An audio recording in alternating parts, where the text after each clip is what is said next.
What a week. Why did I pick this week to start doing this channel? So much was announced, so much was revealed.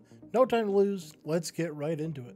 Starting out first, Fortnite launches its Season 3. A new biome, new weapons, and new mounts are being offered. Of course, this also means that a new Battle Pass is launching as well.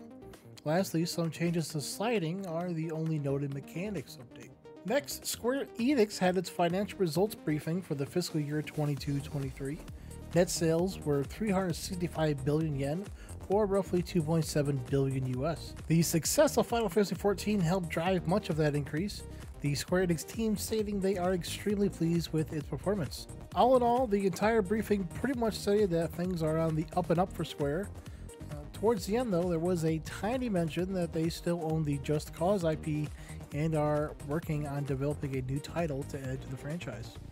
On Wednesday, Savvy Gaming Group, Saudi Arabia's public investment fund, paid just over $1 billion for 8.1% of the shares and 5.4% of the votes in Embracer Group. Embracer Group is a Swedish video game and media holding company. Some of their most recognizable operating groups and companies being within are Deep Silver, Coffee Stain Studios, Gearbox, Dark Horse Comics, Warhorse Studios, New World Interactive, and THQ Nordic. Embracer does not actually make any products, as this is the nature of what a holding company is. They stated they will be using the investment to improve their financial position and acquire more new gaming publishers, game development studios, or other assets. It's not just Microsoft that's out there buying every dev team and promising IP, it's anybody with money. Speaking of Microsoft, going back to Tuesday, Elder Scrolls Online showed off their new expansion, High Isle. Not sure why they couldn't wait a few more days until their literally titled Xbox and Bethesda game showcase, but at least their trailers are always nice to watch. High Isle is already live on PC and Mac and comes to consoles on the 21st. Also on Tuesday, Battlefield 2042 showed off Zero Hour, their new expansion that brings a new map, new weapons and gear, new vehicles, and a new operator. This has caused a bit of an uptick in player count. Only time will tell if this will continue to gain back players or if we'll start to see it going back down again. Teamfight Tactics has a new season with all new traits and mechanics. This season focuses on dragons, not only in theming, but also dragons being very relevant in the late game meta. They also have done rework of augments, items, and bonus rounds. You'll want to read the new tooltips to make sure that what you remember is still what you're getting.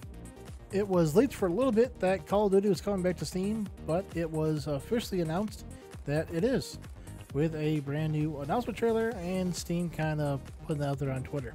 The Steam Star listing has it at $70 coming out October 28th. Obviously, you can still buy it at other stores.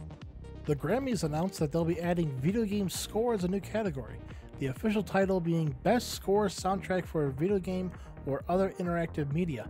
It's nice to see games still continue to get more and more recognition as art, but unless someone's getting punched, I don't really think I'll be watching. Netflix had their Geek Week, revealing a slew of video game-based shows they're working on, both new shows and new seasons of already existing shows. Resident Evil, Cyberpunk, Dota, Minecraft, Arcane, The Witcher, Pokemon, and Dragon Age being among them. Finally, the Summer Game Fest kicked off this week. Multiple showcases and 2 new reveals, updates, and announcements for me to list, but here are my top 6. Gigabash is a multiplayer arena brawler with gigantic film-inspired kaiju, larger-than-life heroes, earth-shattering special attacks, and fully destructible environments. Love the characters and how much they were inspired by the old-school monster movies. Goat Simulator 3, shame I wasn't able to play 2, but after 8 years since the original, that's a lot of time to come up with some good goat gameplay.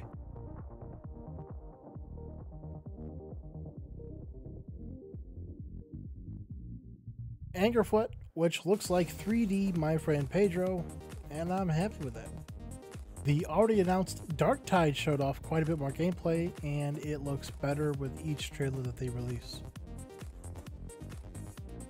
Once Human looks like a monster hunter with guns, but also there's base building. Definitely keep an eye on this one. And finally, Lord of the Rings Return to Moria. How deep will they let us dig? Those were my picks, but there were so many more. What were yours? Let me know in the comments. I would like now to direct you to our Discord server. gaming news and updates, or GNU. From the developers and publishers making the games to the media that cover them, our goal is to make it all available in one convenient location. Link is in the description below.